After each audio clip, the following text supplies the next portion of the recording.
Hola, sean todos bienvenidos a la tarde fin de semana de NTN 24. Soy Carlos Eduardo Sánchez, es un gusto acompañarlos como cada fin de semana a través de la señal del Canal de las Américas. Les recuerdo que estamos en Twitter, estamos como @latarde NTN 24 y @CE Sánchez M.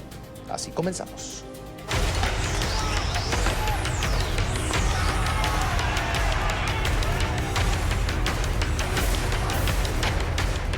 Tras 7 días del cierre de la frontera colombo-venezolana en los puentes internacionales, el panorama es desolador.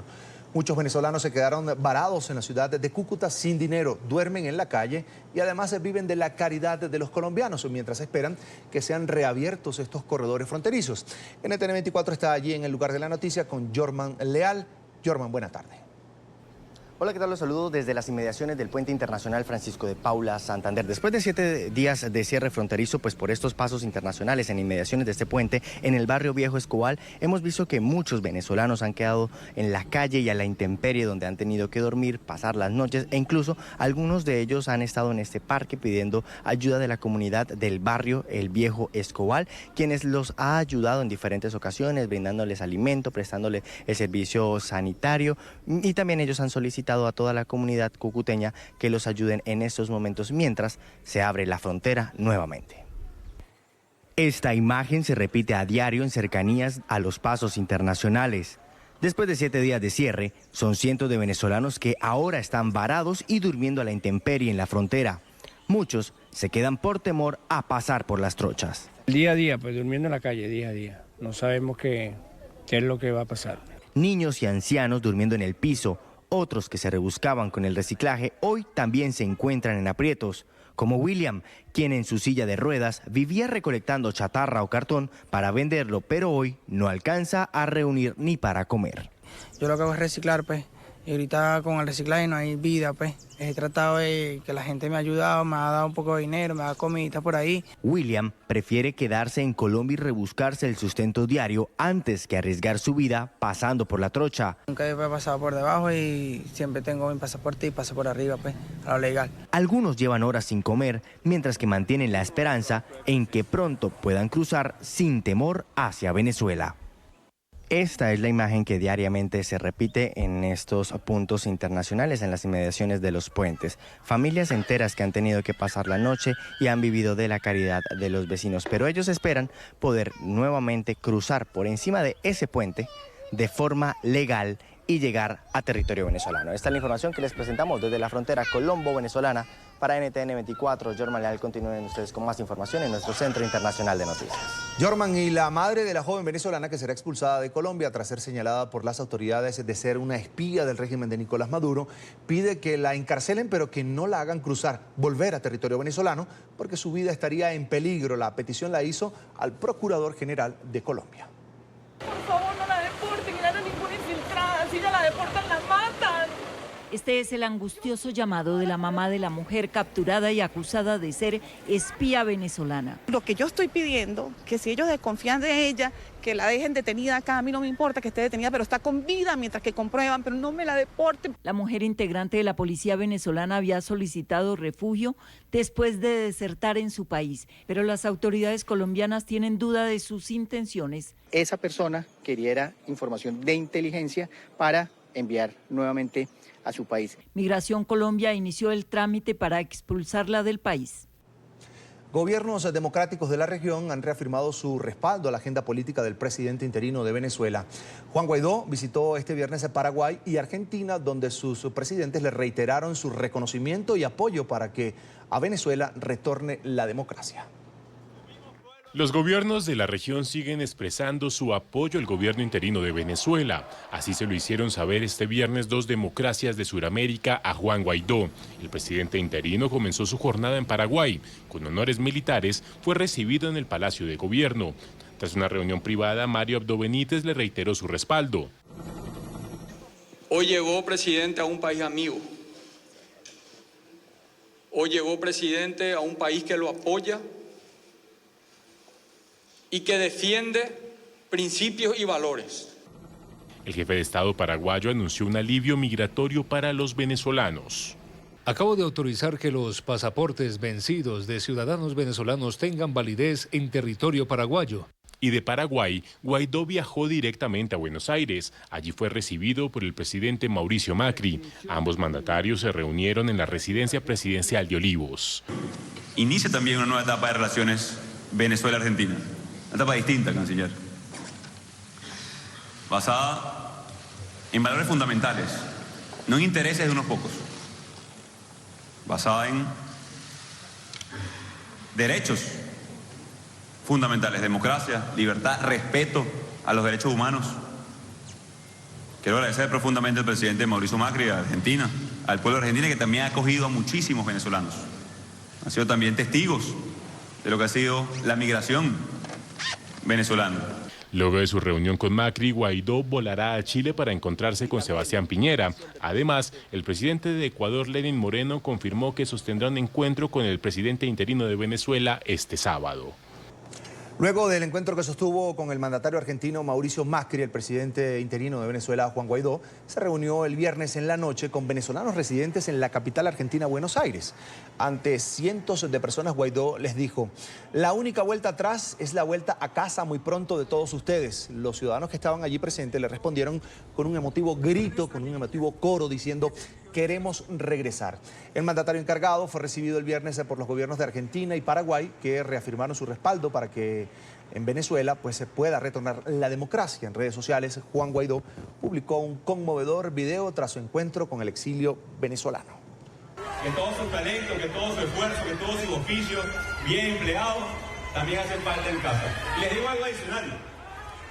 Hemos llegado a un punto de movilización, de construcción de mayoría, de respaldo pleno internacional, de acompañamiento en todos los espacios, que no tiene vuelta atrás. Que definitivamente estamos determinados a ser libres en nuestro país. La única vuelta atrás, y escúchenme bien, es la vuelta a casa muy pronto de todos nosotros. Una vuelta a casa de venezolanos y venezolanas que están echando el resto en cada momento.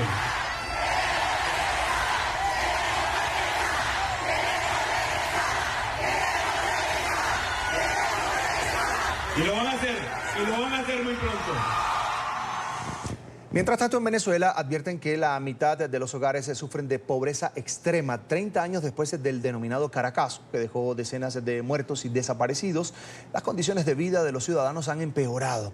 ¿Y qué manera? ¿De qué manera han empeorado? Aseguran que la solución a la crisis pasa por un cambio en el sistema de gobierno que permita además reactivar el aparato productivo del país. Veamos ahora un informe de nuestro periodista en Caracas, Oliver Fernández. Las 3 universidades más importantes del país se unieron para presentar un plan que contribuya a salir de la crisis. El estudio arrojó resultados lamentables. La mitad de la población está sumergida en la pobreza. Si bien el promedio nacional está dando cuenta de la mitad de los hogares, pues a nivel de municipio podemos encontrar hogares donde el porcentaje de pobreza varía entre un 60 y un 80% de hogares en situación de pobreza. Es muy fuerte y sobre esos hogares hay que tener algún tipo de estrategia de intervención. La ayuda humanitaria es la vía más expedita para paliar la pobreza en los estados más vulnerables. Sin embargo, el régimen de Nicolás Maduro no lo permitió. Para el diputado Juan Andrés Mejía, la soberbia madurista condena a los más necesitados. Hoy el país está encaminado a una mayor crisis. El país está encaminado a que tengamos más hambre, a que haya menos medicamentos, a que hayan peores servicios. Nosotros desde la Asamblea Nacional, a través del ingreso a la ayuda humanitaria, estamos haciendo todo lo posible para paliar esto, para poder brindar una solución. Pero todos sabemos, y lo vimos el día sábado, que la verdadera solución en Venezuela pasa por un cambio de gobierno. Las escenas del pasado 23 de febrero en la frontera ponen en evidencia la crueldad de quienes pretenden mantenerse en el poder a la fuerza. Vimos con dolor, creo que el hecho de ver un camión encendido en llamas con ayuda humanitaria pegó en el corazón de todos los venezolanos. El hecho de ver y de observar la muerte de 4 indígenas frente a esta terrible realidad luchando precisamente por el ingreso de la ayuda humanitaria, también nos partió el corazón. Hace 30 años el pueblo se alzó demandando calidad de vida, una explosión social que trajo 267 asesinatos y más de 3.000 desaparecidos. Hoy el hambre y la desolación se ha incrementado. Los religiosos solo piden que se reciba con los brazos abiertos la ayuda internacional. Hoy, 27 de febrero, un día tan importante para la historia de este país, queremos pedir como ciudadanos, como universidad, yo lo pido como iglesia, no obstaculice la solidaridad internacional para con el pueblo venezolano. Si algo está claro en materia social es que todo es empeorable. Así lo ha demostrado el régimen de Nicolás Maduro. Hoy, 800.000 niños sufren de desnutrición, una cifra impensable hace 30 años. Lo que pensábamos en el año 89, el 27 de febrero, que nada podía ser peor, pues descubrimos que efectivamente no solamente puede ser peor, sino realmente mucho peor. El diputado Juan Andrés Mejía aseguró que salir de la pobreza y darle calidad de vida a los venezolanos es el objetivo que se ha trazado la Asamblea Nacional y el presidente encargado Juan Guaidó. Para lograrlo es necesario seguir contando con el apoyo de todos los venezolanos. En Caracas, soy Oliver Fernández, NTN 24.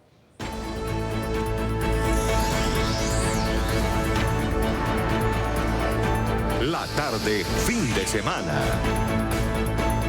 El régimen de Nicaragua liberó provisionalmente a 100 presos políticos. Luego de un año en prisión, recibieron una medida de casa por cárcel, decisión tomada por Daniel Ortega en el primer día de las nuevas negociaciones para buscar una salida a la profunda crisis sociopolítica por la que atraviesa el país centroamericano.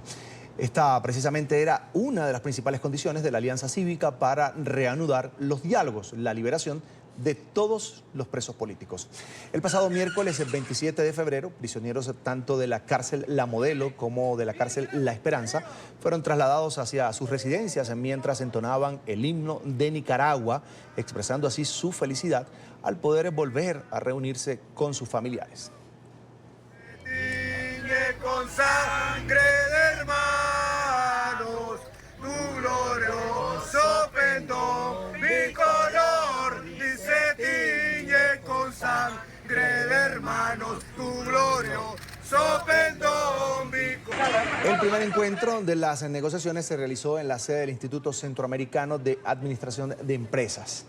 Los principales temas que allí se abordaron fueron una reforma electoral que garantice que permita unas elecciones justas, libres y transparentes, además de justicia para las víctimas de la represión del régimen durante las protestas que comenzaron en abril del año pasado, en abril del año 2018. La reunión contó con la participación de 19 representantes, tanto de la Alianza Cívica, es decir, la sociedad civil, como del régimen de Daniel Ortega. Los grandes ausentes fueron precisamente Daniel Ortega y su esposa, la vicepresidenta Rosario Murillo. El conflicto en Nicaragua ha dejado hasta la fecha algunos saldos rojos. Los revisamos a continuación. 455 homicidios, 152 en ejecuciones aleatorias, 116 en ejecuciones planificadas, 86 enfrentamientos desproporcionados. La fuerza pública del régimen de Daniel Ortega fue bárbara a la hora de ejecutar el control de las manifestaciones públicas. 57 en ejecuciones selectivas y 44 que no están precisados.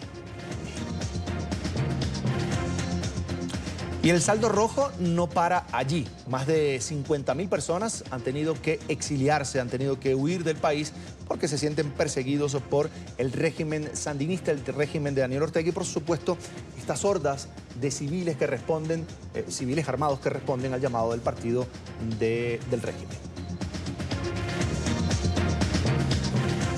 Nos acompaña a esta hora Luis Blandón, politólogo y periodista nicaragüense. Gracias por estar con nosotros. Una muy buena tarde, bienvenido.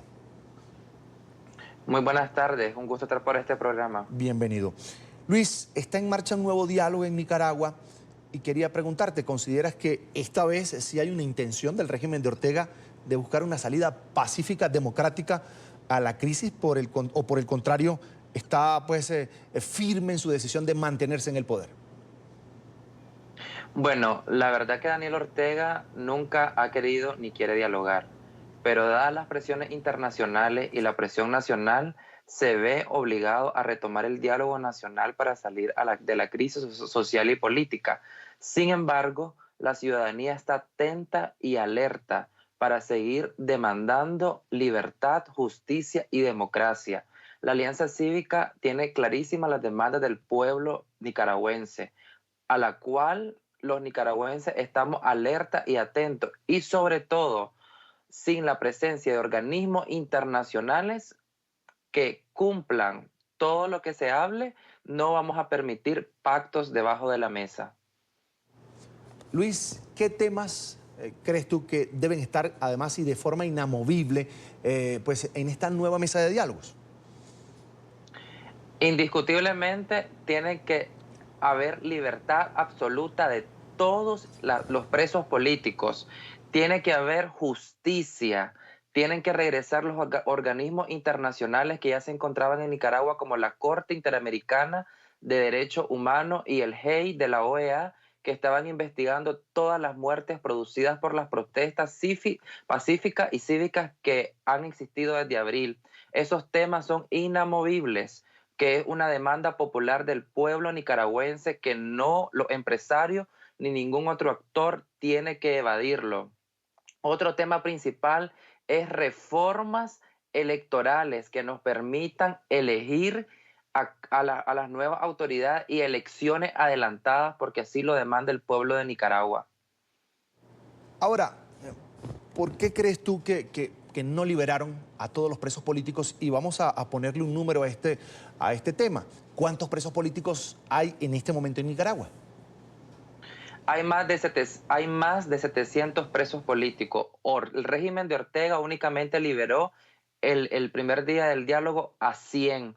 Él los tiene como rehenes para usarlos de canje para lograr su objetivo y mantenerse en el poder. Sin embargo, el pueblo de Nicaragua va a seguir demandando, y nuevamente han salido expresiones de lucha, como fue ayer en la Universidad Centroamericana, que los estudiantes iniciaron a protestar en el recinto universitario. El pueblo de Nicaragua está decidido nuevamente a salir a las calles, porque estamos decididos a lograr la libertad y justicia y democracia a Nicaragua. Ahora, si con estas nuevas negociaciones no se llega a ningún acuerdo, ¿cuál debería ser la hoja de ruta en la lucha de los nicaragüenses por la defensa de los derechos humanos, además por el retorno de la libertad y la democracia al país? Bueno, la hoja de ruta que los nicaragüenses seguimos haciendo es que queremos una lucha pacífica y cívica. Queremos romper y no queremos nuestra generación tomar y volver a las armas para salir de un dictador.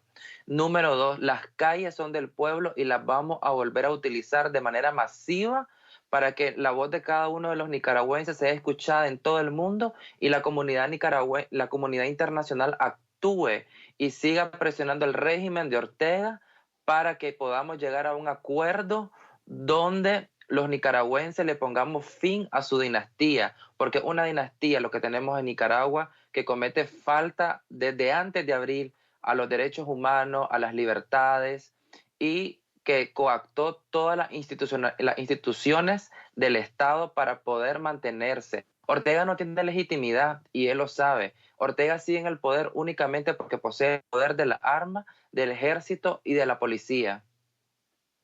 Ahora, Luis, ¿no crees tú que la participación precisamente de Daniel Ortega, de Rosario Murillo, es crucial en estas nuevas negociaciones? ¿Por qué ni él ni ella estuvieron en el reinicio de estos diálogos? Bueno, recordemos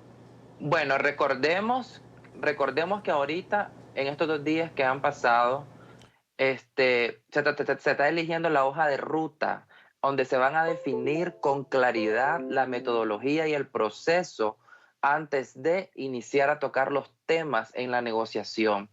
De los 12 puntos, únicamente se han aprobado 9. Aún no han salido a la luz, pero se dice de que Ortega vetó a la comunidad internacional porque no quiere garantes internacionales, no quiere tomar el diálogo con transparencia, a como lo pedimos los nicaragüenses. Probablemente él quiere ganar tiempo, pero las cosas vamos a exigirlas con tiempo. No vamos a pasar semanas en un diálogo que vaya a fracasar. El lunes es trascendental porque ellos van a tomar la decisión si al final van a aceptar los garantes internacionales como es la ONU y la OEA. Luis, ¿qué papel va a jugar la Iglesia Católica en esta nueva etapa de diálogos en Nicaragua? Bueno, la iglesia Católica ha venido a tomar un papel desde abril muy beligerante, muy serio y muy transparente. Nosotros creemos de que el nuncio actual ha tomado iniciativas muy propositivas para que podamos llegar a un consenso. Pero ojo con esto, los nicaragüenses no vamos a permitir injusticia. Por eso queremos que los organismos internacionales vengan a investigar a detalle todas aquellas muertes producto de las protestas de abril. Y si Ortega tiene que pagar por ser el presidente y dar las órdenes a, como lo dijo Amnistía Internacional, disparaban a matar, no vamos a permitir más impunidad donde nuevamente quede las cosas de manera injusta. El pueblo nicaragüense es un tema que a diario se habla. No vamos a permitirle impunidad a este dictador que tanto daño le ha hecho a Nicaragua. Estamos hablando con Luis Blandón, ese politólogo, además periodista nicaragüense. Luis, quería preguntarte por la participación, la actuación de estos grupos. Desde que inició todo, en abril del 2018, los opositores al régimen de Daniel Ortega han denunciado la participación, la persecución de grupos paramilitares que responden al partido sandinista. ¿Ha mermado la actuación de estos grupos o siguen persiguiendo a quienes se oponen abiertamente, por supuesto, a las políticas del régimen? Bueno, el régimen de Ortega le tiene tanto miedo a la movilización de que a diario en las principales ciudades de Nicaragua la policía anda patrullando cuadra a cuadra para impedir cualquier espacio de participación ciudadana. Ortega sabe que el pueblo de Nicaragua está decidido. Por eso no permite ni siquiera que saquemos nuestra bandera azul y blanco, la de nuestra patria. Hasta esos niveles de locura están de que no permiten absolutamente nada. Y sigue la persecución para aquellas personas que siguen teniendo incidencia y criterio y demandando justicia y libertad. Prueba de ello es que a diario salen miles de nicaragüenses salvando su vida. Ejemplo, Costa Rica, hay más de 30,000 nicaragüenses. Y en Honduras también hay otra cantidad de nicaragüenses. La gente de Nicaragua no se siente segura bajo un régimen que por medio de las armas quiere controlar el país. Hice una consulta más. Para ti, ¿qué significa justicia? Es decir, un acto de justicia sería, para ustedes que se oponen al régimen de Daniel Ortega, frente a la represión y a las víctimas de la violencia, ¿un acto de justicia sería qué? Bueno, un acto de justicia es que todas las personas que han cometido crímenes, que dispararon y mataron, tienen que ser juzgados. Tienen que ser investigados todos aquellos casos donde hubieron muertos. Por ejemplo, el caso más emblemático que le dolió a todo Nicaragua y a la comunidad internacional. Aquella familia entera quemada en su casa por no prestar su casa para que los paramilitares dispararan a las protestas. Ese caso no puede quedar en la impunidad y exigimos justicia, exigimos que se investigue a fondo y que los culpables paguen su condena. Vamos a agradecer a Luis Blandón, politólogo, periodista nicaragüense, por compartir estos minutos con nosotros aquí en la tarde fin de semana de NTN 24. Luis, hasta la próxima. Mucha suerte en esta nueva etapa de diálogos. Gracias. Hasta la próxima. Y antes de la pausa les comento que por primera vez en más de 10 meses el Luis Ignacio Lula da Silva abandonó la prisión en la que permanece recluido por delitos de corrupción. El expresidente brasileño fue autorizado por la justicia para asistir a las honras fúnebres de su nieto Arthur, que murió lamentablemente este viernes por una meningitis. En todo momento, el dirigente del Partido de los Trabajadores estuvo fuertemente vigilado.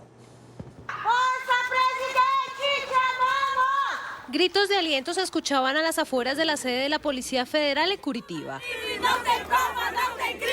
Miles de seguidores del presidente Luis Ignacio Lula da Silva se apostaron en el lugar para expresarle su apoyo tras la muerte de su nieto Arthur, que falleció este viernes.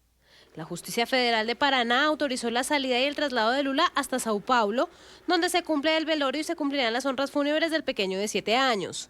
Según sus colaboradores, este ha sido un golpe duro para el exmandatario. Está muy triste, nunca se esperó una noticia como esta. Dice que debería ser prohibido que un padre entierre a un hijo y un abuelo entierre a un nieto. Está bastante decaído, ha llorado varias veces. Hemos tratado de darle mensajes de aliento y confortarlo. El líder del Partido de los Trabajadores abandonó la cárcel donde cumple la condena por corrupción, escoltado. Con un gesto agradeció la compañía de los ciudadanos y posteriormente abordó el helicóptero. Sobre el mediodía arribó al aeropuerto de Congonhas en San Bernardo do Campo, en Sao Paulo, y fue trasladado por miembros de la policía hasta el cementerio. A su llegada al recinto, decenas de seguidores también lo esperaban. Mensajes de fortaleza y libertad se escuchaban. Él, nuevamente con un sutil gesto, agradeció. El pequeño Arthur fue internado el viernes en un hospital en Santo André y falleció horas después. Según el reporte médico, la causa fue una meningitis. Desde que Lula fue encarcelado, el niño lo visitó en 2 oportunidades. Vamos hacia la primera pausa y al volver, abusos en centros de ICE. Un migrante puede pasar hasta 4 años detenido, mientras otros, con más suerte, son liberados a las 24 horas. Ya estamos de vuelta con más de la tarde, fin de semana, y pues volvemos con la situación que enfrentan los migrantes que permanecen en los centros de reclusión del Servicio de Inmigración y Aduanas ICE. Barreras para acceder a la representación legal, obstáculos para comunicarse con sus familias, dificultades para recibir atención médica, maltratos y castigos severos son algunas de las fallas que la Procuraduría de California encontró en estas cárceles migratorias. Y es que durante una inspección realizada por la Procuraduría General de California a 10 centros de detención de ICE, detectó varias irregularidades. Entre otras, que un migrante pasó más de 4 años en la cárcel, James Music, del condado de Orange, y que otros permanecieron hasta 22 horas al día en celdas de castigo. El reporte muestra además cambios en el perfil del migrante bajo custodia, reflejo de las nuevas oleadas de personas entregándose en las zonas fronterizas o detenidas intentando cruzar ilegalmente hacia los Estados Unidos y que fueron arrestadas. Pero vamos a revisar este tema también en números. Más de 74.000 migrantes de más de 150 países, incluyendo jóvenes, han estado alojados en cárceles de ICE en California durante los últimos 3 años. Esto según el análisis de la Procuraduría de California. Solo en el año 2017, más de 323.000 personas estuvieron en custodia de ICE. Cada día, en promedio, 38.106 personas estuvieron en esas cárceles. Esto es 22.5% menos en comparación con las cifras del año 2018. Esto según el reporte de la Procuraduría, repetimos, de California. Y quiero saludar a esta hora a Oscar Chacón, director ejecutivo de Alianza Américas. Ya lo ve en pantalla. Bienvenido a la tarde. Un placer estar con ustedes. Buenas tardes. Con base en este informe de la Procuraduría de California, ¿qué tan grave es la situación de violación de derechos humanos a los migrantes en estos centros de reclusión de ICE? Pues nunca ha sido buena. Creo que el reporte que recién publicó la Procuraduría de California nos viene a recordar de una constante que tiene ya varias décadas de venir sucediendo. Lamentablemente, las infracciones migratorias, que son realmente infracciones administrativas, con frecuencia han conllevado a que la gente migrante sea detenida en centros de detención donde además de que sus derechos están siendo violados, también son sometidos a todo tipo de ultraje. Este reporte se enfocó de manera particular en 3 de los 10 centros que investigaron, pero recordemos, se trata únicamente de un reporte del estado de California.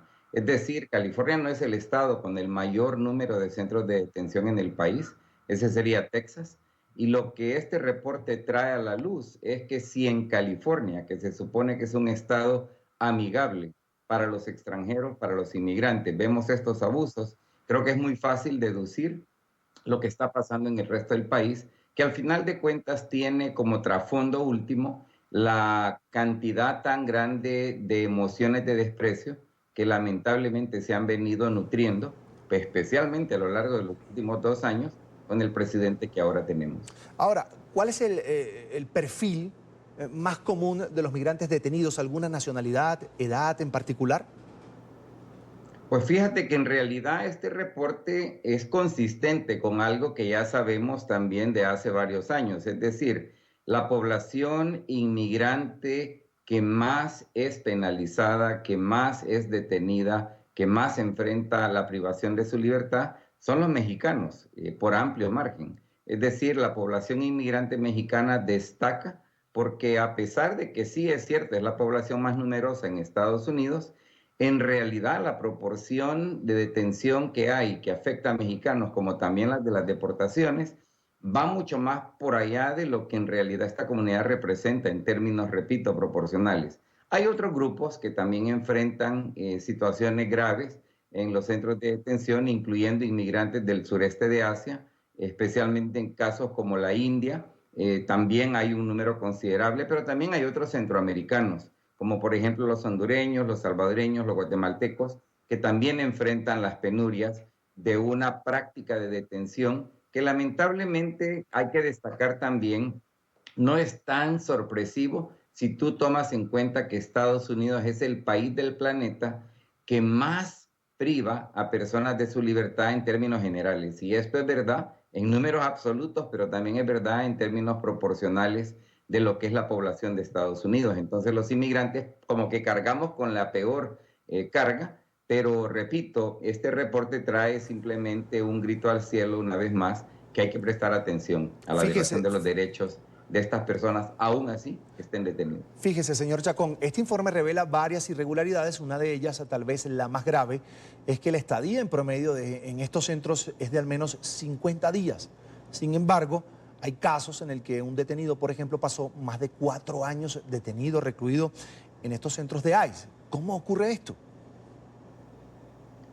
Bueno, eso tiene varias explicaciones, ¿verdad? Quizás una de las más importantes es que lamentablemente la práctica de la detención de personas extranjeras se ha vuelto un negocio muy rentable.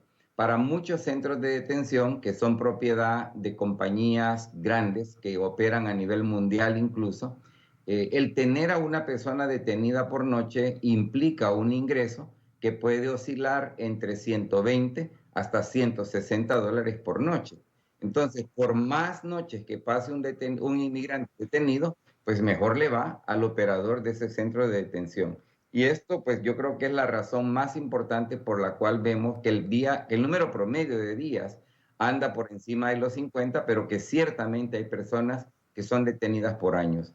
Y yo creo que también esto hay que verlo a la luz de otro problema que sucede, y es de que el sistema de procesamiento de las personas detenidas es un sistema que funciona a paso de tortuga.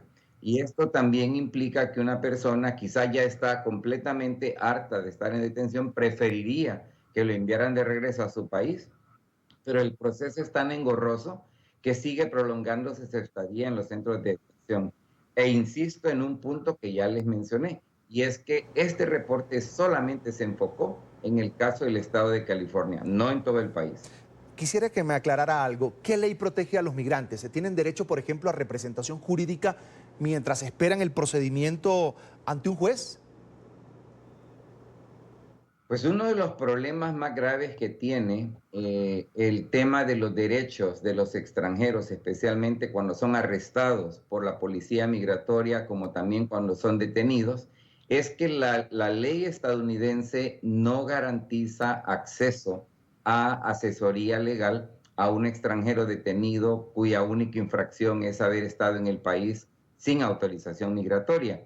Curiosamente, funciona de manera diferente cuando una persona es acusada de un crimen verdaderamente grave, donde la acusación pues, es una acusación criminal y no una acusación de violación a una ley de carácter administrativo como lo es la ley de inmigración. Y esto conlleva a que la mayoría de extranjeros no tengan acceso a representación legal competente que pueda verdaderamente asesorarles. Y este es un grave vacío que tiene el sistema judicial en general, pero más específicamente, pues obviamente la práctica de detener a extranjeros en Estados Unidos, en lo cual definitivamente Estados Unidos no es de ninguna manera un modelo a nivel internacional, más bien es un caso grave de atención, porque si esto pasa en Estados Unidos se vuelve como muy fácil decir qué cosas peores no podrían pasar en otros países que ni siquiera tienen la pretensión de defender los derechos de los individuos cuando están detenidos. Hablemos también, señor Chacón, de los menores en estos centros de detención. ¿En qué condiciones conviven ellos allí? Bueno, fíjate que es interesante que el reporte de California, si bien no se enfocaba exclusivamente en el caso de los menores, resulta que el reporte se publica casi al mismo tiempo en el que también se publica un reporte en el Congreso Federal de los Estados Unidos que se enfocó específicamente en el caso de los niños no acompañados que han estado en detención también, pero en detenciones en centros que con frecuencia no se denominan cárceles ni centros de detención como tal, sino albergues para menores de edad. Y curiosamente, en este reporte, que sí es a nivel nacional, encontramos que el número de casos de abusos, incluso de carácter sexual, es escandaloso. Estamos hablando de por lo menos 1.100 casos por año, cuando tú ves los datos del 2015, 2016, 2017 y 2018. Es decir, que el estudio de California no es algo aislado, más bien es una seña muy preocupante de que el problema en cuanto al trato de extranjeros, aún así sean niños, se ve realmente apañado por este tipo de situaciones que, como te repito, son escandalosas. Más de 1.000 casos de niños que han sido molestados sexualmente. Hay que estar claro de que no todos estos abusos fueron cometidos directamente por oficiales que trabajan en estos centros de atención de los niños. Muchos de estos abusos incluso fueron cometidos por menores en contra de otros menores en los centros de detención. Y esto tiene que ver con un hecho muy lamentable, y es de que en realidad la práctica de detener menores de edad es algo para lo que este país no ha estado preparado y no ha logrado corregir hasta esta fecha. Entonces, regresando al caso de California, lamentablemente tampoco California es una excepción. Ahora, este informe también revela que reciben castigos severos, carne podrida, por ejemplo, como comida. ¿Qué acciones debería tomar pues, desde las instancias judiciales ante este tipo de irregularidades? Pues fíjate que el camino de corrección pasa por una reforma bastante integral en cuanto a lo que se refiere a la práctica de detener a extranjeros por el simple hecho de estar presentes por no tener una visa en Estados Unidos. En realidad esa es una infracción de carácter administrativo, entonces ninguna persona debería de estar enfrentando las penurias que se enfrentan en estos centros de detención. Y luego, pues hay otras medidas como más inmediatas que deberían de tomarse. Por ejemplo, despedir a todas las compañías que ofrecen los servicios de alimentación, por ejemplo, y contratar compañías que realmente están capacitadas para prestar un servicio digno a esta población que, insisto, en la mayoría de los casos no han cometido ningún otro tipo de infracción, excepto el haber estado presentes en el país sin la autorización migratoria debida. Es Óscar Chacón, director ejecutivo de Alianza Américas, a quien le agradezco que amablemente haya atendido esta invitación. Tenga usted una muy buena tarde. Gracias. Es un placer para mí. Hasta la próxima. Así va.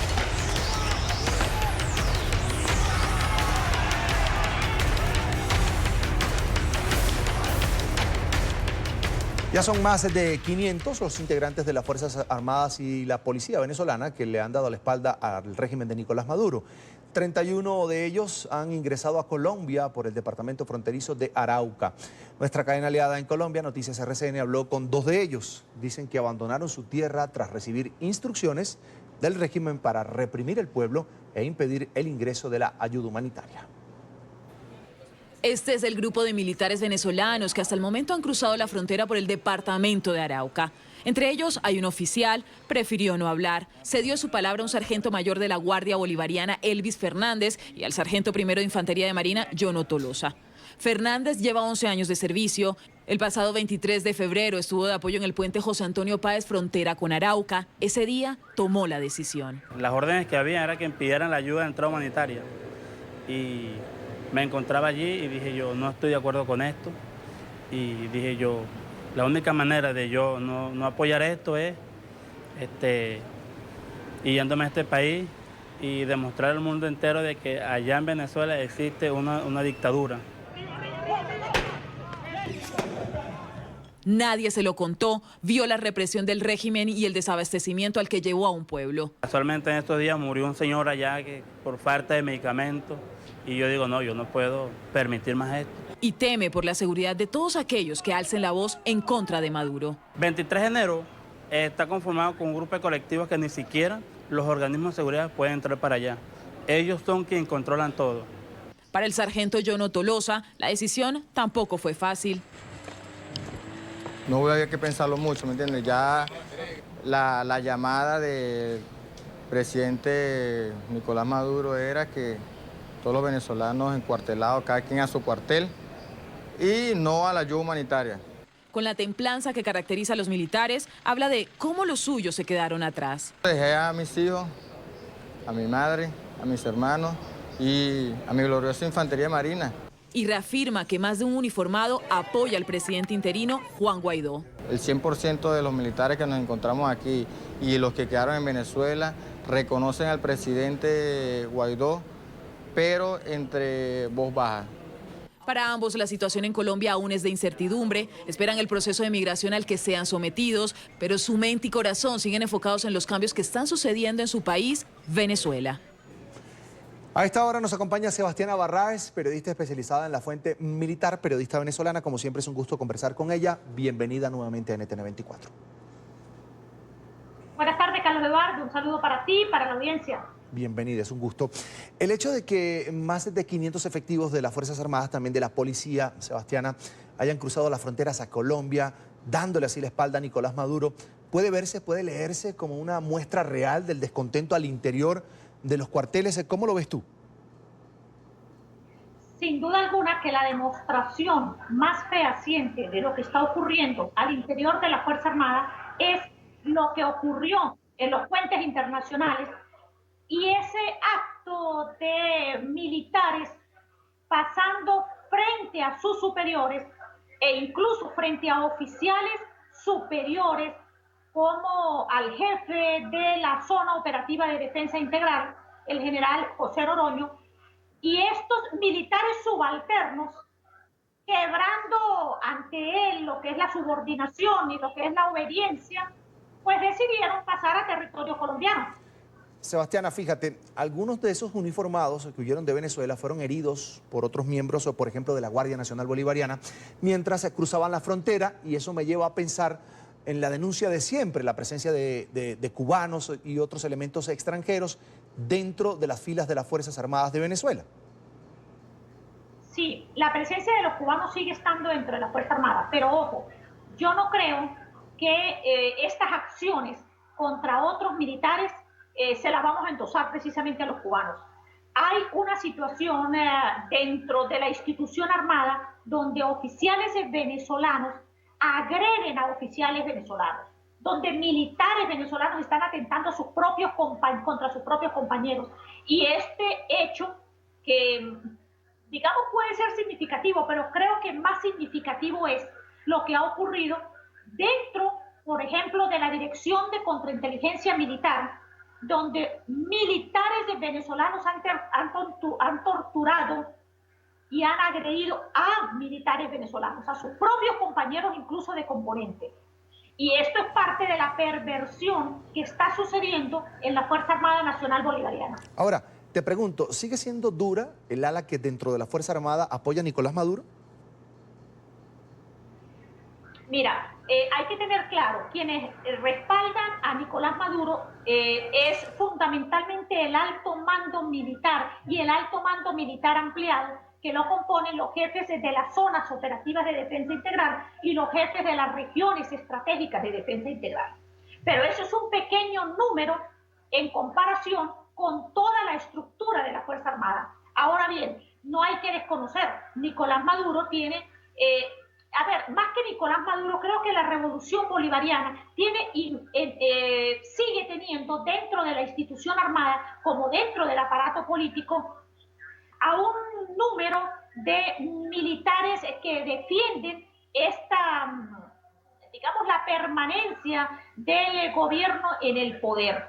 Yo creo que un factor que ha sido determinante es el discurso persuasivo, insistente por parte del ministro de la Defensa, el general Vladimir Padrino López, cuando ha pregonado en todos los niveles de la Fuerza Armada que la situación del país puede no estar fácil, que la situación de la institución armada no está tampoco sencilla, que ha sido afectada por la situación económica, pero que esto no es motivo para que se acepte en la Fuerza Armada la injerencia,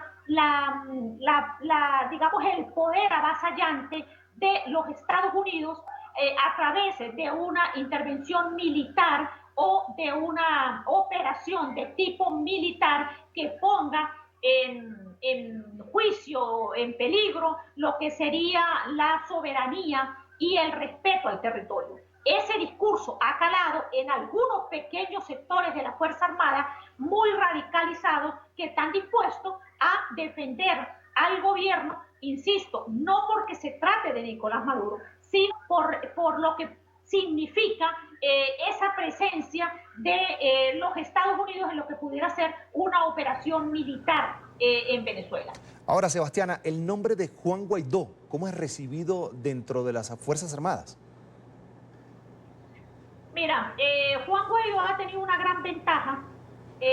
Primero, que es una persona joven, es una persona no conocida, que no aparece contaminada en el espectro político, que era uno de los grandes problemas que había entre el mundo militar y el mundo civil, porque en la Fuerza Armada había una gran una disposición en contra de los dirigentes políticos, digamos, que hacían vida pública en el país, por razones de dudas, por discursos incoherentes, por acciones que no lograban realmente convencer a la Fuerza Armada de que existiera una alternativa distinta a la que planteaban esas figuras tradicionales.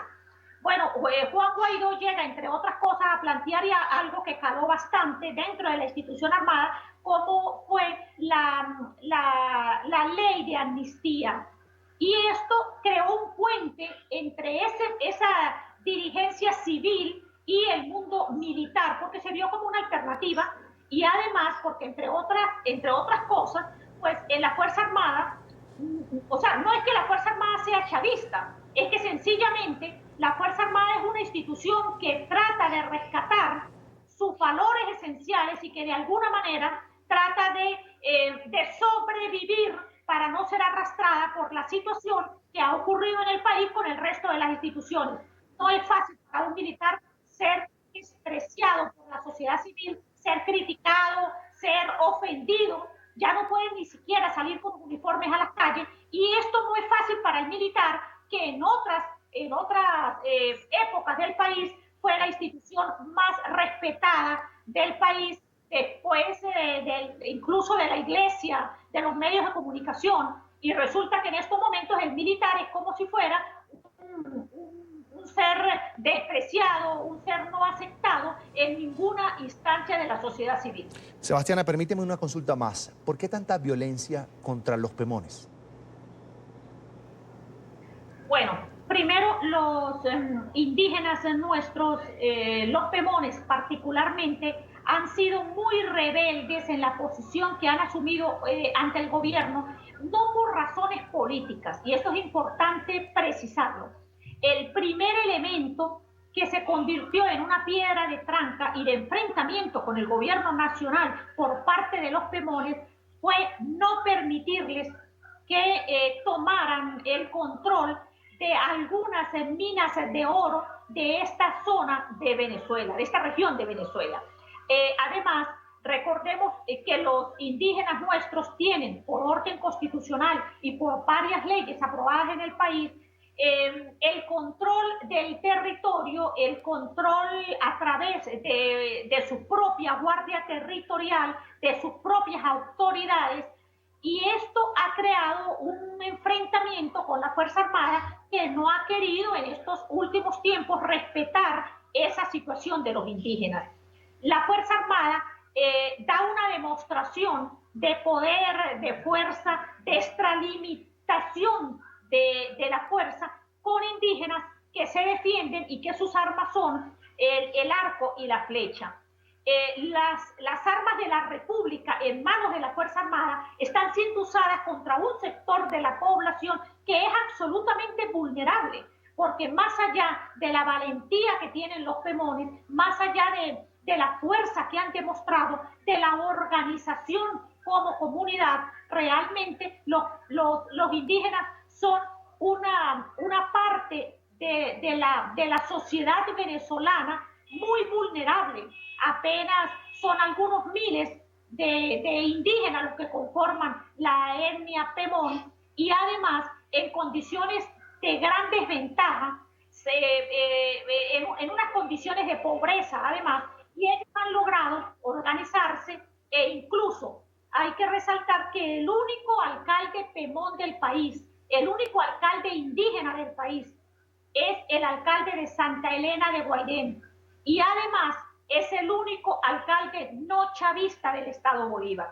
Y esto ha entrado en confrontación con el gobierno regional dirigido por el general Noguera Prietli, y contra el gobierno nacional. Quiero agradecer a Sebastiana Barraez, periodista especializada, por supuesto, en la Fuente Militar. Siempre un gusto conversar contigo. Sebastiana, feliz tarde. Gracias, Carlos. Un saludo para ti y para la audiencia. Hasta la próxima. Y esta tarde en Madrid, el canciller de Colombia, Carlos Holmes Trujillo, mantuvo un encuentro con su homólogo español para hablar sobre asuntos multilaterales. Los dos ministros también abordaron la crisis venezolana y el trabajo del Grupo de Lima para conseguir la restauración de la democracia en Venezuela. El canciller colombiano asegura que el apoyo a Guaidó cada día está sumando más apoyos internacionales. Nuestro periodista Marcelo Moncayo en Madrid tiene toda la información. Marcelo. Hola, ¿qué tal? Un cordial saludo para todos ustedes. En la tarde, amigos televidentes, aquí en la capital española comenzó la gira europea del canciller colombiano Carlos Holmes Trujillo, quien mantuvo esta tarde un encuentro con el ministro de Asuntos Exteriores de España, Josep Borrell. La situación de la crisis venezolana copó gran parte de su agenda. Me reuní con el señor ministro Borrell.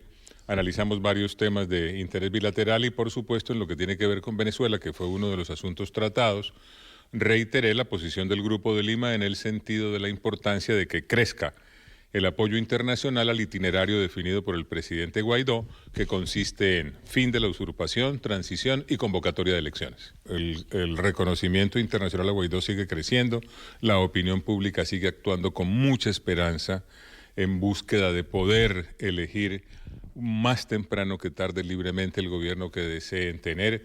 El efecto de las sanciones ya va a empezar a sentirlo de manera muy intensa el régimen del usurpador, así que se está avanzando. Televidentes de la tarde y también desde Madrid, el canciller colombiano aseguró que en los próximos días se anunciarán las medidas que se tomarán para dar protección a los ciudadanos colombianos que viven en Venezuela. También aseguró que se está dando todo tipo de apoyo humanitario a los soldados y miembros de la Guardia Bolivariana de Venezuela que están desertando hacia Colombia. Sí, estamos terminando ya el programa que se va a poner en marcha para atender todas las necesidades que tengan nuestros connacionales en Venezuela. A partir del momento en el cual salieron nuestros funcionarios, nos dimos a la tarea de definir las acciones para atenderlos y ya en estos días se conocerán en detalle cómo se van a atender esos requerimientos. El último número que tengo es el de 670. Son 670 militares que se han puesto del lado correcto de la historia. Y por supuesto que estamos haciendo un esfuerzo interno, pero estamos en contacto con otros países para ese efecto. Los está atendiendo con sentido humanitario, con sentido solidario. Se han tomado ya varias decisiones con ayuda de organizaciones internacionales de algunos países, haciendo un gran esfuerzo interno adicionalmente, así que se les están proporcionando todas las facilidades. Amigos televidentes de la tarde, y como parte de la agenda europea que está realizando el canciller colombiano, él también tiene previsto viajar a Finlandia, Suecia, Noruega, Dinamarca y también a Austria. Este es el informe para la tarde. Sigan ustedes con más aquí en NTN 24. Hasta pronto. Gracias, Marcelo. Quiero saludar a esta hora al diputado venezolano Ismael García. Bienvenido a la tarde de NTN 24, diputado. ¿Cómo estás? ¿Cómo te va? Aquí estamos, hermano, para adelante. Es un gusto, bienvenido como siempre.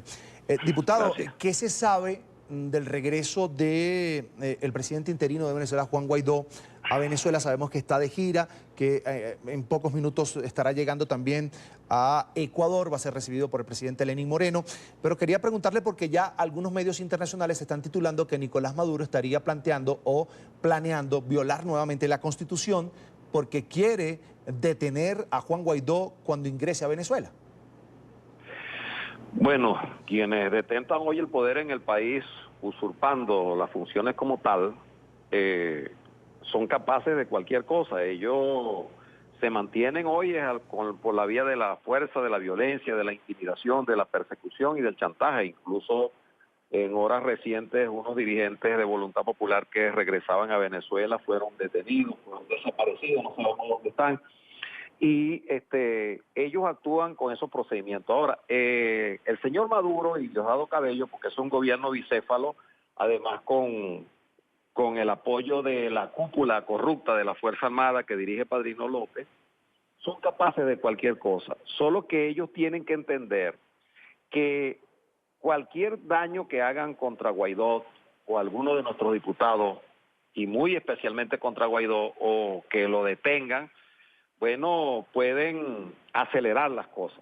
Acelerar las cosas porque eso no va a detener el proceso que está en desarrollo en Venezuela para transformar la sociedad, para que cese la usurpación, para que se designe un gobierno de transición, en este caso que presidirá Guaidó o preside Guaidó, y para que se convoque de acuerdo con una ley que se aprobó en el Parlamento durante un periodo determinado, luego de elegir el Consejo Nacional Electoral, reinstitucionalizar el país, convocar unas elecciones plenamente libres, sin presos políticos, con la participación de todos los partidos y todo eso. Ellos tienen que atenerse a las consecuencias, ¿no? Creo que sería la última locura que harían en los tiempos que le quedan allí en el poder, y te repito, lo que hacen es acelerar las cosas. Obviamente hoy hay una cruzada por el mundo, no solamente Guaidó, sino desde todas las instancias. Allí veíamos al canciller de Colombia, a quienes agradecemos, al gobierno de Colombia, Estados Unidos y al resto de los gobiernos de la tierra democrático, el mundo democrático, que hoy se moviliza para que no solamente se amplíen las sanciones contra los funcionarios, sino ya también directamente contra sus familiares. Ayer veía que en Costa Rica hay unas sanciones que se van a establecer sobre una persona que tiene aquí viviendo el señor Padrino López. Y bueno, y eso va a ocurrir en todo el mundo porque estos señores hay que cercarlos de tal manera que ellos entiendan que la mejor manera que pueden tener todavía es que escojan un país y se vayan. Pero si la cosa es utilizando la violencia como lo han venido haciendo, bueno, tengan la plena seguridad que, como hemos dicho, ellos se van por las buenas o por las malas y acelerarían el proceso de irse por las malas. Hay quienes dentro de Venezuela, diputado, todavía sienten algo de desesperación porque luego de esta gira, o en medio de esta gira que está haciendo el presidente interino Juan Guaidó, pues la gente de alguna manera está esperando que regrese a Venezuela para ver la reacción del régimen de Nicolás Maduro, y por supuesto esperaba otro pronunciamiento distinto al que se dio en Bogotá, Colombia, durante la reunión del Grupo de Lima. La gente de alguna manera quiere más presión que vaya más allá incluso de lo diplomático en Venezuela. Y quería preguntarle precisamente por el resultado de esta gira de Juan Guaidó, que ha sido recibido por el presidente, por ejemplo, Mauricio Macri, Mario Abdo Benítez, en minutos va a ser recibido por el presidente de Ecuador. La gira de Juan Guaidó en todos estos países o a cualquier país democrático de la tierra que vaya va a ser recibido de esa misma forma, con mucho calor, con mucho apoyo, con mucho afecto. Y por supuesto, solo algunos países que hoy se mantienen bajo regímenes autoritarios, en América Latina, el caso de Nicaragua, Bolivia, Cuba, en el Caribe, son los que de alguna manera no solamente son socios, sino que se han beneficiado de Venezuela mientras el país muere de hambre, de mengua. Pero el resto está, por supuesto, del mundo respaldando plena y absolutamente una salida en Venezuela y definitivamente esa salida es que Maduro y la banda, digamos, los capos que le acompañan en el ejercicio del poder usurpado se vayan. Ahora bien, en Venezuela y en el mundo, digamos, no se crearon expectativas que con la ayuda humanitaria el gobierno se tumbaría. La ayuda humanitaria resolvería un problema, digamos, grave que nosotros tenemos en este momento. Pero nosotros hemos dicho y yo soy particularmente creyente de esa situación, que estos señores no tienen un camino de salir por las buenas. Ahora, los protocolos de actuación en un caso como el de Venezuela, de una intervención humanitaria para que esa ayuda llegue, bueno, eso no se dicen por aquí, por un programa de televisión, ni se anuncian en el Twitter, ni en el Facebook, ni en el Instagram. Acuérdense que los procesos como lamentablemente, que hoy nos toca vivir en Venezuela, cuando ocurren se saben. Yo aspiro que ellos todavía tengan algún mínimo de reflexión y puedan en las próximas horas agarrar sus cachachas e irse y dejar tranquila Venezuela, porque es una cúpula la que está enclaustrada allí, que está haciéndole daño al país, porque como hemos visto, muchísimos militares que han logrado escapar, huir de allí, de Venezuela, y lo que nos han dicho es que, bueno, que el terror que hay, la persecución, la intimidación, chantaje, afectan hasta la propia familia de los militares, no les permite tomar una decisión. Ahora, ¿hasta cuándo eso va a llegar? ¿Hasta cuándo eso les va a durar? Porque llegará un momento en que eso no puede seguir siendo sostenido, más allá de las bravuconadas de Padrino López, de Diosdado Cabello y de algunos generales como Reverol, que están metidos no solamente en el tema de la corrupción, sino empantanados hasta el alma en el tema del narcotráfico. Creo que ellos no pueden sostener eso por mucho tiempo más. Y de la cumbre del Grupo de Lima, en el cual yo estuve presente y vi toda la actuación y el desarrollo, puedo decirte que más allá de lo que se decidió en esa cumbre, que son, digamos, cosas que tienen que ver con el mundo diplomático, y en el mundo diplomático se manejan, hacer un documento, eso cuesta poner de acuerdo a todos los países en torno a eso. Ahora, ¿en qué hay acuerdo en todo el Grupo de Lima, en Europa, en Estados Unidos, en toda la humanidad? En que en Venezuela existe un gobierno autoritario o un régimen usurpador autoritario sostenido por una fuerza, digamos, que sostiene también a bandas criminales, porque cuando la actuación que hubo en la frontera no era precisamente con la Guardia Nacional ni con el ejército, eran con grupos criminales que fueron traídos allí por Iris Valera, la ministra penitenciaria, que luego con un celular en la mano se burlaba de la gente y se reían cuando veían que se estaban quemando los camiones llenos de medicamentos y de comida. Yo estuve allí presente en ese sitio y vimos cómo esos señores de manera criminal hicieron todo eso. Entonces, una gente que actúe de esa manera, más allá de la actuación diplomática que se está dando, de la presión internacional, creo sin duda alguna que van a venir medidas mucho más fuertes, mucho más drásticas, que serán anunciadas en su momento. Así que tanto Juan Guaidó, que hoy lidera esa gran esperanza que ha renacido en Venezuela, como el resto de la Asamblea Nacional y todo el país, empresarios, trabajadores, mujeres, hombres, niños, todo el mundo, tenemos nuestra fe apostada a que en las próximas horas y en los próximos días debe producirse un cambio que tiene que ser empujado con la acción de la movilización también, porque en los problemas de esta naturaleza no solo se resuelven en las cumbres, ni esperemos que venga un Mesías a resolverlo. Claro que necesitamos el apoyo de lo internacional y la ayuda de Dios, pero también en las próximas horas van a haber grandes movilizaciones en el país y vamos a seguir en el camino y en la ruta constitucional, pero que la presión y la fuerza hará que definitivamente salga ese señor y esa banda que dirige ese gobierno usurpador, y bueno, que tenga la plena confianza del mundo, que en ese camino estamos trabajando con mucha fuerza, con mucha determinación, sobre todo con organización y con una cosa que nos hizo mucha falta en el pasado, que es la unidad de todo el pueblo, que no es la unidad solo de los partidos ni de los dirigentes políticos, es la unidad de la iglesia, es la unidad de los trabajadores, es la unidad de toda la sociedad venezolana, que definitivamente estamos dispuestos, resueltos, dentro y fuera de Venezuela, a que Venezuela sea un país definitivamente libre, democrático, y que podamos entre todos reconstruirlo, un país que lo han dejado prácticamente casi en la ruina, pero que con la fuerza de todos y el apoyo de todos Venezuela va a salir adelante, Dios mediante. Diputado, ¿ustedes siguen esperando un quiebre más amplio, más grande dentro de la Fuerza Armada Nacional? En favor de Juan Guaidó, por supuesto. Yo estoy seguro que eso va a ocurrir. Y seguramente ocurrirán otras cosas también. Y va a haber mucha más presión, pero mucha más presión desde el mundo internacional.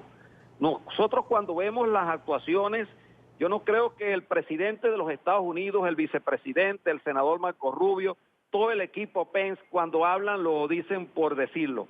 Porque no se trata de que es que Venezuela nada más nos afecta a los venezolanos, a nuestra familia, a nuestros hijos que han tenido que huir del país. No, es un problema occidental y yo quiero empezar a plantear estas cosas. Allí Irán, allí en Venezuela hay uranio. Ese uranio no sabemos cómo y de qué manera lo están sacando, pero Irán tiene las manos metidas. Allí está Tarek El Aizami, que es un hombre del terrorismo, que en este momento, por cierto, tiene días fuera de Venezuela, también en el mundo fundamentalista, y están además traficando con oro. Y con el oro que se trafica en Venezuela está siendo apoyado el ELN, que además de los grupos paramilitares que el gobierno ha organizado con Freddy Bernal, el ELN no opera solo en la frontera, sino que son los responsables, una parte responsable directo de las muertes de nuestros pemones, porque allí en Bolívar, por una parte con el general gobernador de ese estado, Diosdado controla una parte del oro, y por el otro lado Nicolás Maduro con los pranes y con el ELN controlan la otra parte. Ese oro lo llevan a Turquía, donde en este momento está Tarek haciendo grandes negociados. Se decía la semana pasada y nunca terminaron de aclararlo que salía un avión con oro y con dólares para allá. Este señor Tarek además está ligado al Hezbollah, un grupo terrorista, ha sido denunciado en muchas oportunidades por mí y por otros diputados. Entonces, lo que está en juego allí, cuando habla el gobierno de los Estados Unidos, para que ellos sepan, y los venezolanos que estemos claros, que aquí no hay tiempo ni para llorisqueos, ni para pensar que ha habido ningún fracaso en ningún lado. No, yo ahora estoy más convencido que nunca, porque si antes los venezolanos solo sabíamos que ellos eran capaces de hacer cosas criminales, como las que hacían en nuestro país, como haber lanzado a Fernando Albán desde el piso 10 y después decir que se lanzó, como haber hecho, como lo que han hecho con el diputado Requesén, como han hecho con el general Isaías Baduel, como todas las atrocidades que han hecho en el país, la persecución, haber destruido más de 4 millones de hectáreas productivas y tener al pueblo pasando hambre. Bueno, hoy el mundo se ha dado cuenta que esos señores son capaces, frente a gente humilde. Allí estuvimos acompañándola para tratar de llegar esa comida, esos medicamentos, prenderle candela y luego reírse. Entonces, ¿qué puede esperar el mundo de eso? ¿Cómo vamos a pensar que esos señores se van a quedar en el poder? No, no, no. Esos señores salen del poder y tienen que salir porque son dañinos, perversos, no solo para los venezolanos, sino también para todo el occidente y para el mundo. Así que lo que está en juego allí en Venezuela no solo es el destino de nuestra patria. Ese no es un país que salió del feudalismo para la explotación, entre comillas, socialista, como hicieron en Cuba durante muchísimos años. Ese es un país que ha visto el desarrollo, que ha visto el progreso, que nuestros hijos tuvieron acceso a grandes universidades como la Universidad Central de Venezuela en otra, que se desarrolló una planta industrial que va ubicada entre Valencia y Tejerías, de las más frondosas de América Latina, y hoy están cerradas todas las ensambladoras, hoy están cerradas todas las productoras de tornillos, de tubos, de todo lo que se producía en Venezuela. Por eso ese país tiene que ser rescatado, porque no puede ser dejado en manos de unos ineptos, corruptos, ladrones, ampones, narcotraficantes, que lo que han hecho es destruir la economía y entonces hoy le echan la responsabilidad. Vamos a ver si es verdad que Freddy Bernal y Nicolás Maduro son tan guapos de verdad cuando nuestro pueblo termine de levantarse, nuestra Fuerza Armada, y desde afuera tengamos todo el apoyo para pelear como lo hicieron, agrediendo a mujeres, a niños en la frontera y quemándoles en su cara, con hambre, la comida en su cara, quemándole la medicina, cuando en Venezuela hay pacientes con VIH que hace tiempo no tienen tratamiento, cuando en Venezuela en el Hospital JM de Los Ríos, que era un hospital de referencia internacional, hoy los niños se mueren porque no hay ni siquiera ventiladores, porque no tienen la terapia, la quimioterapia. Ese país no se va a arrodillar, porque nosotros somos hijos de un ejército de libertadores que encabezó Simón Bolívar. Y yo de verdad les digo que Venezuela va a ser libre y estamos dispuestos a hacerlo, no solo porque se trata de la herencia de donde venimos, sino porque estamos dispuestos y resueltos a hacerlo, y porque existen todas las condiciones, y además porque el mundo no puede dejar que en manos de estos criminales sigan haciendo daño, no solo en Venezuela, sino desde Venezuela hacia el mundo. Es el diputado venezolano Ismael García, quien le agradezco que haya apartado unos minutos de su tiempo en esta gira internacional que también hace para conversar con nosotros aquí en la tarde de fin de semana. Muchas gracias, Diputado, a ustedes. sé que muchos venezolanos lo escucharon el día de hoy. Gracias. Muchas gracias. Seguimos con más de Venezuela y no podemos dejar de lado la crisis del sector salud. Los pacientes renales, por ejemplo, son de los más afectados por el bloqueo de la ayuda humanitaria. La mala calidad de la atención médica por la falta de insumos se traduce en resultados clínicos deficientes y pérdida, además, innecesaria de vidas. Por esta situación de escasez, las unidades de diálisis han tenido que cerrar en varios estados del país. Y es que no hay medicamentos para garantizar la terapia que suplanta el funcionamiento de los riñones.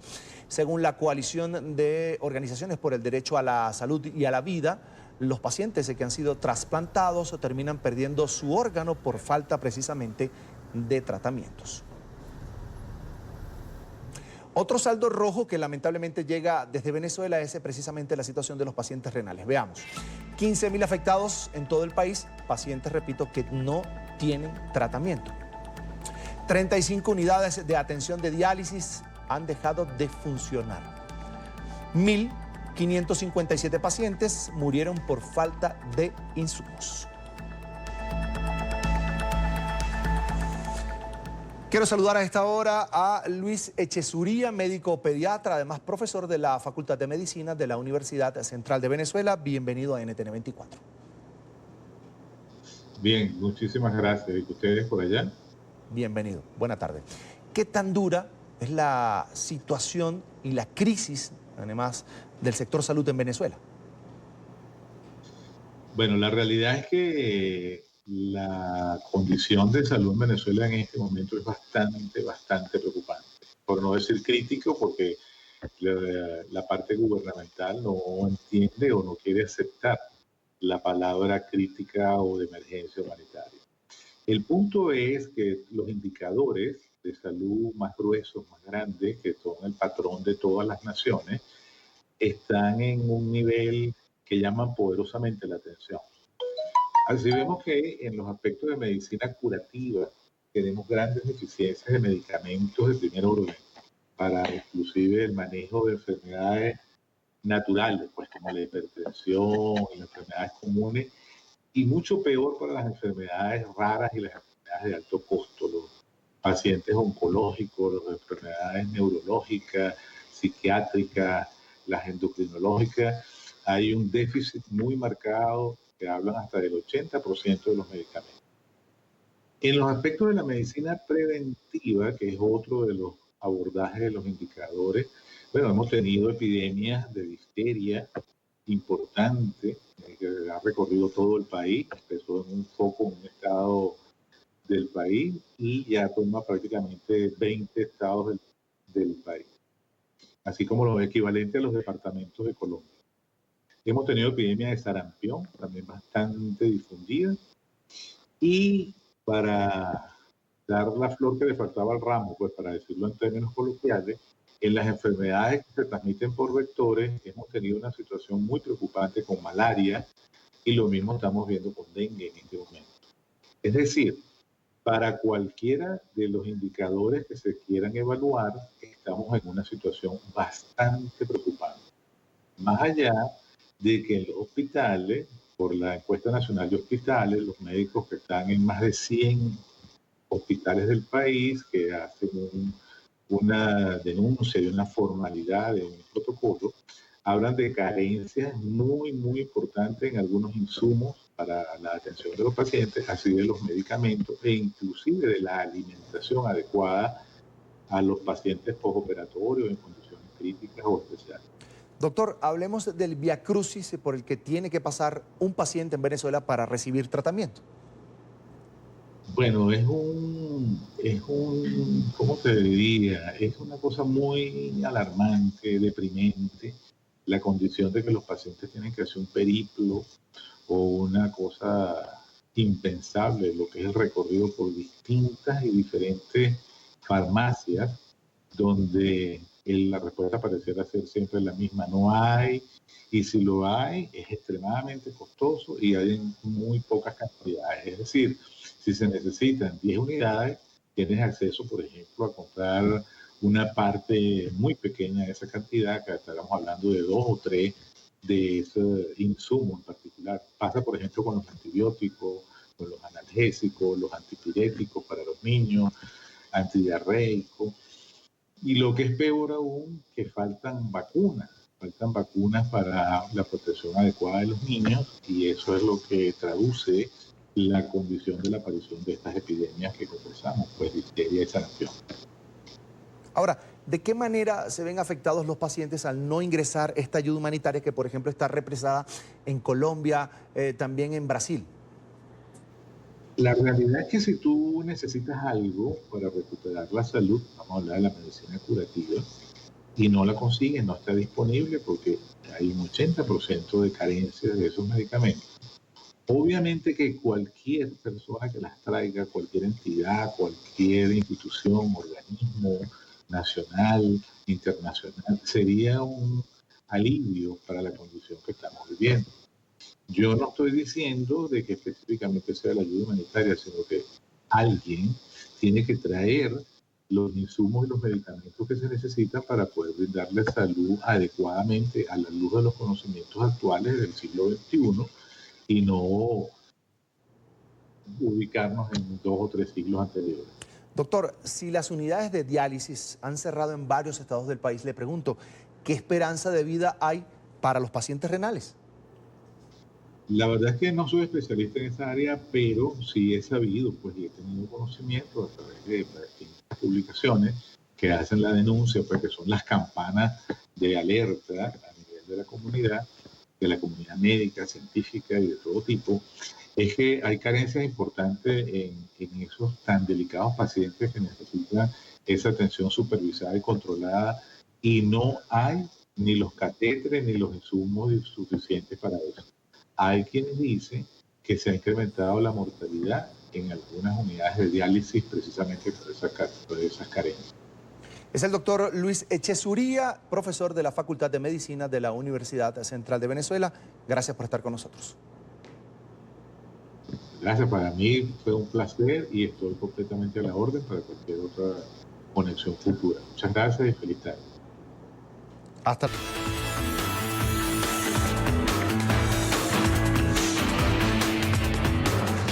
Revisamos a esta hora otras noticias del mundo. Hoy comenzamos en Somalia. Ya son 36 muertos y 60 heridos, los que deja un atentado suicida ocurrido el pasado jueves. El grupo terrorista Al-Shabaab utilizó 2 carros bomba para el ataque en una concurrida avenida frecuentada por turistas, empresarios y políticos.